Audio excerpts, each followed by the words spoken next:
Not too much to show at the moment, as I can't go outside to really show it off. But we did just go through a tornado warning, and that one was pretty scary because it went right through the Winn-Dixie that I used to work at. I don't mean a tornado itself, I don't know yet. But the storm that they said looked like it did touch down a tornado went right through there.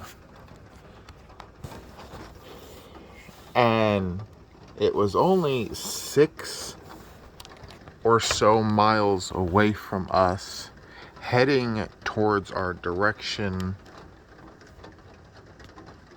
but then it drained off, thankfully. We're now in a little bit of a lull, but it's gonna come back more with more bands. There's another like at least 5 that I seen on the radar, so there's more to come, sadly. Hopefully no more tornado ones, because that was a bit scary. That was very, very, very close for comfort.